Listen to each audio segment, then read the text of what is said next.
और मेरे जुगाड़ू कोडर्स, यार क्या चल रहा है लाइफ में, जल्दी से मुझे कमेंट सेक्शन में बता दो। और यार मैंने कितनी बार तुमको कहा यार कि जो भी सीख रहे हो उसको स्क्रीनशॉट लो, इंस्टाग्राम पे जाओ और स्टोरी में मुझे टैग करो, उसको मैं करूंगा रीशेयर, तो तुम्हारी रीच बढ़ेगी, तुम्हारे फॉलोअर्स बढ़ सकते हैं। भाई जॉब वॉब का भी सीन हो सकता है, जब तुम्हारी नेटवर्किंग बढ़ेगी तो अच्छा सीखोगे, अच्छा काम करोगे, नॉलेज बढ़ाओगे, तो यार सीधी सी बात है, फिर तो तुम्हारे चांसेस बढ़ जाते हैं ना जॉब वॉब लेने के। ठीक है, तो हम यहाँ पे इस जावास्क्रिप्ट सीरीज में चल रहे हैं। जल्दी से मुझे बताओ कैसी लग रही है सीरीज। और आज फिर से हम आ गए हैं भाई प्रैक्टिस वाले सेशन पे।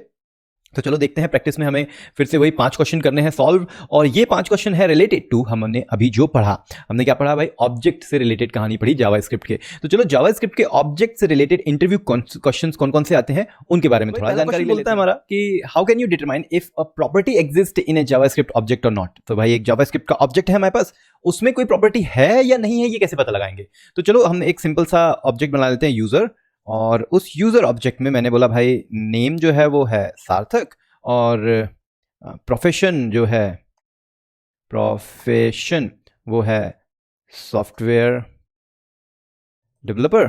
ओके, अब देखो यहाँ पे तो 2 ही फील्ड है, लेकिन हो सकता है यूजर क्या करे, यूजर बोलता है हम तो लॉक करना चाहते हैं यूजर डॉट नेम की जगह हमने कहा यार इसको फुल नेम देना है। अब फुल नेम तो हमारे ऑब्जेक्ट में है ही नहीं, तो जब इसको रन करेंगे, चलो रन करते हैं इसको, हम लाइव सर्वर ओपन करते हैं और इसको हम इस तरीके से लगा देते हैं इधर, और यहाँ पे ओपन करते हैं कंसोल, और देखो यहाँ पे आ गया अनडिफाइंड। अब ये तो प्रॉब्लम कर रहा है ना, अनडिफाइंड आ रहा है, तो इससे पहले ही हम चेक लगा सकते हैं कि इफ प्रॉपर्टी एग्जिस्ट कर रही है या नहीं कर रही है। तो एक तो हमने कहा user dot full name exist कर रहा है, तब ही जो है इस तरीके से तुम कंसोल लॉक कर पाओगे। अब ये चीज क्यों कर पाए, क्योंकि याद है हमने पढ़ा था कि जावास्क्रिप्ट के अंदर अनडिफाइंड जो है ना वो फॉल्स ही होता है, मतलब फॉल्स की तरह ट्रीट होता है। तो जब ये फॉल्स की तरह ट्रीट होता है तो देखो कंसोल लॉग में कुछ है ही नहीं। लेकिन इससे भी बेटर तरीके हैं ये पता करने की कोई प्रॉपर्टी एग्जिस्ट करती है या नहीं करती है। और इससे बेटर क्या है, यहां पे तुम चेक भी लगा सकते हो कि is not equal to undefined, कि भाई वो अगर अनडिफाइंड नहीं है तभी कंसोल लॉक करना, पर क्योंकि अनडिफाइंड है अभी भी तो वो तो भाई लॉग नहीं हो रहा। इसी को मैं कन्वर्ट कर देता हूं नेम में, तो भाई ये देखो ये हो जाएगा कंसोल लॉग और यहाँ पे नेम भी मिल जाएगा। लेकिन चलो एक और मस्त वाला तरीका बताता हूं, इन सब चीजों से अच्छा है तुम इसको जो प्रॉपर्टी को चेक करना उसको डाल दो स्ट्रिंग के अंदर, उसके बाद बोलो तुम इन और जो भी ऑब्जेक्ट का नाम है। तो भाई हमने कहा कि क्या फुल नेम एग्जिस्ट करता है किसमें, यूजर में, is full name exist in user, और अगर ऐसा है तो लॉक कर दो, नहीं है तो मत करो। तो अगर मैं नेम को चेक करता हूं तो नेम तो लॉग हो गया।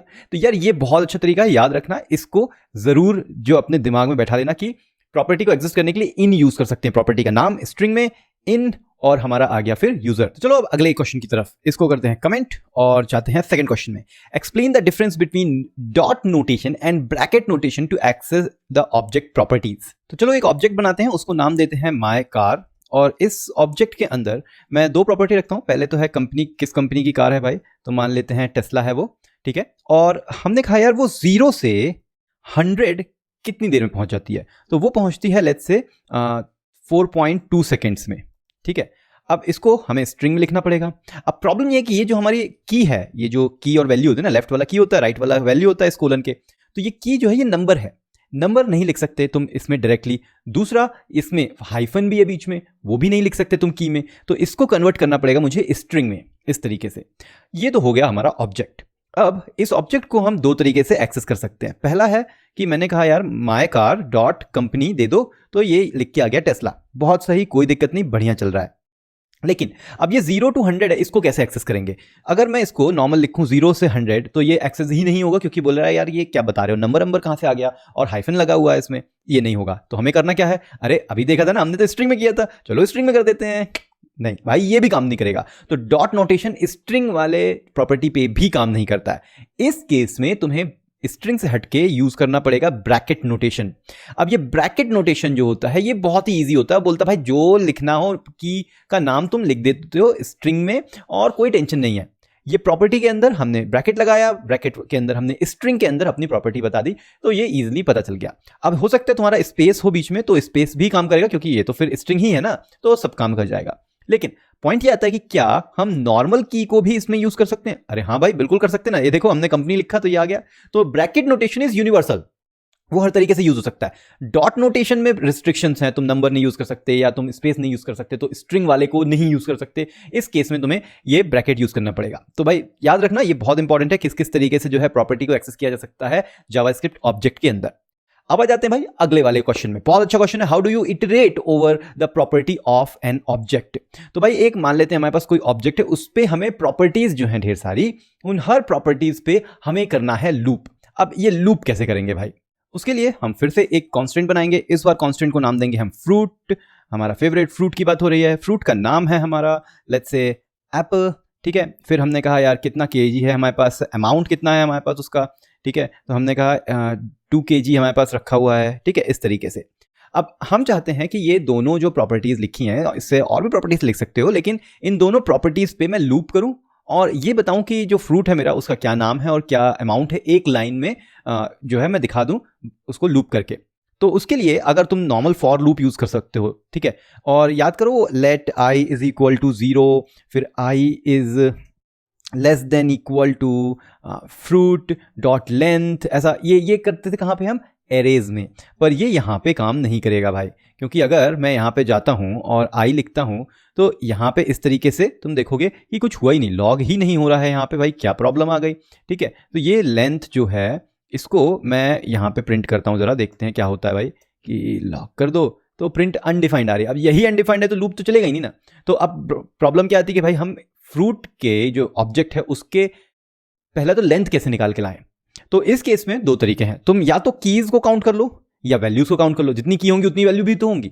तो एक तरीका होता है जावास्क्रिप्ट के अंदर ऑब्जेक्ट के कीज लेके आने का। तो एक ऑब्जेक्ट जो ग्लोबल क्लास है ऑब्जेक्ट वाली, जो फ्रीली अवेलेबल मिलती है तुम्हें जावास्क्रिप्ट में, उसमें तुम लिख सकते हो कीज और उसमें तुम ऑब्जेक्ट का नाम दे दो। तो ये क्या करता है, ये वाला कोड यहां पे जितनी भी कीज हैं उनका एक एरे बना के दे देता है तुमको। तो अब देखो क्या हुआ, ये एरे आ गया ना तुम्हारे पास 2।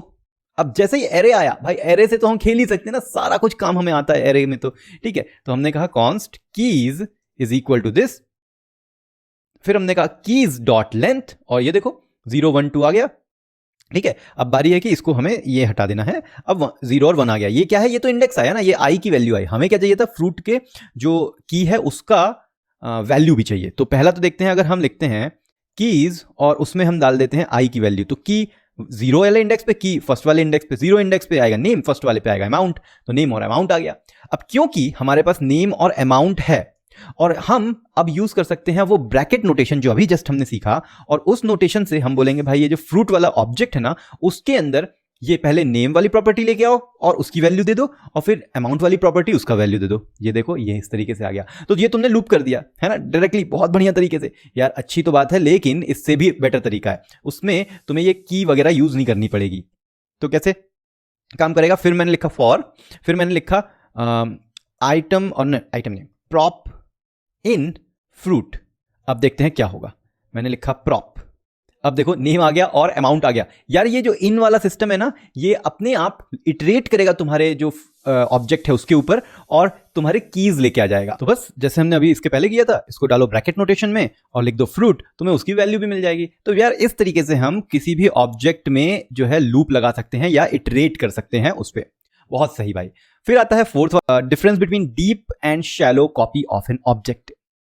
यार ये वाला तो पता भी होगा, हमने देखा भी था एक बार, पर फिर से देख लेते हैं। मान लो एक ऑब्जेक्ट है जिसमें नेम है जॉन, एड्रेस में न्यूयॉर्क लिखा है, इसकी शैलो कॉपी करनी है मुझे, const shallow copy. Shallow copy याद हो अगर हमने कर भी चुके हैं, एक बार और कर रहे हैं हम, उसको स्प्रेड ऑपरेटर से यूज करेंगे और ऑब्जेक्ट लिख देंगे, तो ये हो गई शैलो कॉपी। अब शैलो कॉपी का मतलब क्या है, शैलो कॉपी का मतलब है भाई कि अगर हम एड्रेस वाली जो प्रॉपर्टी है, इसमें सिटी वाली प्रॉपर्टी है, इसको कर देते हैं चेंज। तो मैंने किया चेंज और वो मैंने कर दिया दिल्ली। तो देखो ये सिटी दिल्ली आने लगी न्यूयॉर्क की जगह। ये होती है शैलो कॉपी, मतलब डीप जो तुम्हारा नेस्टेड ऑब्जेक्ट है ना उसमें चेंजेस नहीं आए। तो अब इसकी जगह मैं करने वाला हूं डीप कॉपी। डीप कॉपी कैसे करते हैं भाई, कुछ नहीं करना है, पहले जेसन डॉट पार्स लिखो, फिर लिखो जेसन डॉट स्ट्रिंगीफाई, मतलब इस पूरे ऑब्जेक्ट को कन्वर्ट कर दो तुम स्ट्रिंग में और फिर बैक टू नॉर्मल कर दो उसको, किसमें, ऑब्जेक्ट में। तो इस केस में यहां पे जो रेफरेंस था, जो मेमोरी एड्रेस था, वो यहां पे डीप कॉपी में नहीं आएगा। इसका मतलब अब तुम जाओ और इसमें डीप कॉपी करो, अगर डीप कॉपी और इन दोनों करते हैं अनकमेंट, तो दिल्ली चेंज कर दिया मैंने, यहां तो चेंज हो गया दिल्ली, लेकिन ओरिजिनल जो ऑब्जेक्ट था हमारा obj.address डॉट सिटी उसमें चेंज नहीं हुआ। और यही चीज अगर शैलो में मैं करता हूं, ठीक है, तो शैलो में तुम देखोगे कि चेंज हो जाएगा ओरिजिनल में भी। कर दे भाई, हाँ तो ये देखो शैलो में क्या हुआ, अरे दिल्ली कर दे भाई, हाँ ये देखो शैलो में करने से दोनों में ही चेंज हो गया। अब क्योंकि दोनों में चेंज हो गया था, ठीक है, तो ये हमारा प्रॉब्लमेटिक है। इसलिए हमें शैलो कॉपी नहीं करना चाहिए, हमेशा जो है ट्राई करो कि डीप कॉपी कर लो, वो ज़्यादा अच्छा रहता है। तो यही डिफरेंस है भाई, समझ में आ गया होगा आई थिंक। और फाइनली हम आ जाते हैं हमारे what is the purpose of object dot is method of JavaScript. तो ऑब्जेक्ट डॉट इज जो है ये बहुत ही शानदार मेथड है, जिससे हम ये पता लगा सकते हैं कि दो वैल्यूज बराबर है या नहीं है, इक्वल है या नहीं है, ठीक है। तो इसमें हमने डाला 5 और 5, तो देखते हैं क्या आंसर आता है। इसको हमें लॉग करना पड़ेगा पहले, तो कंसोल लॉग 5 और 5 देखो आ गया ट्रू। लेकिन अगर मैं 5 और इसमें मैंने स्ट्रिंग 5 लिया और फिर चेक किया, तो भाई ये देखो यहां आ गया फॉल्स। इसका मतलब ये स्ट्रिक्ट इक्वालिटी चेक करता है, ये ट्रिपल इक्वल टू वाला चेक करता है। 5 ट्रिपल इक्वल टू ये स्ट्रिंग वाला 5, ये देखो फॉल्स आ गया। और इसमें मैं डबल इक्वल टू कर देता हूं तो ट्रू आ जाता है, वो नहीं होगा यहां पे। तो ऑब्जेक्ट डॉट इज जो है ये सबसे बेस्ट तरीका है दो वैल्यूज को कंपेयर करने का। यहां पे तुम कुछ भी कंपेयर कर सकते हो। तुमने कहा NaN को मैं NaN से कंपेयर कर रहा हूं, तो ये आ गया ट्रू, क्योंकि दोनों एक ही तो चीज है, ठीक है। इसी तरीके से तुम स्ट्रिंग को भी कर सकते हो, तुम फॉल्स को चेक कर सकते हो, ठीक है। तुमने कहा अनडिफाइंड जो है क्या वो नल के बराबर होता है, भाई देखो यहां पे तो ये बोल दिया फॉल्स। लेकिन अगर इसको मैं स्ट्रिक्ट इक्वालिटी से चेक करता हूं तो क्या होता है, तो भाई वहां पे भी फॉल्स आता है, लेकिन नॉर्मल इक्वालिटी में ये ट्रू आ जाता है। तो इस तरीके से तुम्हें समझ में आ गया हो यार कि बहुत अच्छी अच्छी चीजें हैं जावास्क्रिप्ट के ऑब्जेक्ट में। इसी से तो जावास्क्रिप्ट बहुत शानदार बनता है। तो अब हमें करना ये है कि भाई जो भी सीख रहे हैं उसका स्क्रीनशॉट लेना है, इंस्टाग्राम पे जाना है, स्टोरी में मुझे टैग करना है, जिससे कि तुम्हारी रीच बढ़े और तुम्हें ज्यादा लोग जानने लगें। और इससे होगा ये कि तुम्हारा चांसेस जॉब मिलने के या नॉलेज अपग्रेड करने के बढ़ जाते हैं। तो कोई नहीं भाई, जस्ट मिलते हैं हम अगले वाले में। तब तक तुमको करते रहना है कोड में जुगाड़ और देखते रहना है कोड जुगाड़।